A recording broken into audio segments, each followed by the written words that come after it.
نے بیان کیا ان سے سلمہ بن عقور رضی اللہ عنہ نے کہ ہم نبی کریم صلی اللہ علیہ وسلم کی خدمت میں موجود تھے کہ ایک جنازہ لایا گیا۔ لوگوں نے آپ صلی اللہ علیہ وسلم سے عرض کیا کہ اس کی نماز پڑھا دیجئے۔ اس پر آپ صلی اللہ علیہ وسلم نے پوچھا کیا اس پر کوئی قرض ہے؟ لوگوں نے بتایا کہ نہیں، کوئی قرض نہیں ہے۔ آپ نے دریافت فرمایا کہ میت نے کچھ مال بھی چھوڑا ہے؟ لوگوں نے عرض کیا کوئی مال بھی نہیں چھوڑا۔ آپ صلی اللہ علیہ وسلم نے ان کی نماز جنازہ پڑھائی۔ اس کے بعد ایک دوسرا جنازہ لایا گیا۔ لوگوں نے عرض کیا یا رسول اللہ، آپ ان کی نماز جنازہ پڑھا دیجئے۔ حضرت صلی اللہ علیہ وسلم نے دریافت فرمایا کسی کا قرض بھی میت پر ہے؟ عرض کیا گیا کہ ہے۔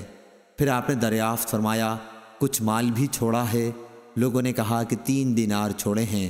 آپ نے ان کی بھی نماز جنازہ پڑھائی۔ پھر تیسرا جنازہ لایا گیا۔ لوگوں نے آپ کی خدمت میں عرض کیا کہ اس کی نماز پڑھا دیجئے۔ حضرت صلی اللہ علیہ وسلم نے ان کے متعلق بھی وہی دریافت فرمایا کیا کوئی مال ترکہ چھوڑا ہے؟ لوگوں نے کہا کہ نہیں۔ آپ نے دریافت فرمایا اور اس پر کسی کا قرض بھی ہے؟ لوگوں نے کہا کہ ہاں، 3 دینار ہیں۔ آپ نے اس پر فرمایا کہ پھر اپنے ساتھی کی تم ہی لوگ نماز پڑھ لو۔ ابو قتادہ رضی اللہ عنہ بولے یا رسول اللہ، آپ ان کی نماز پڑھا دیجئے، ان کا قرض میں ادا کر دوں گا۔ تب آپ صلی اللہ علیہ وسلم نے اس پر نماز پڑھائی۔ صحیح بخاری حدیث نمبر 2289۔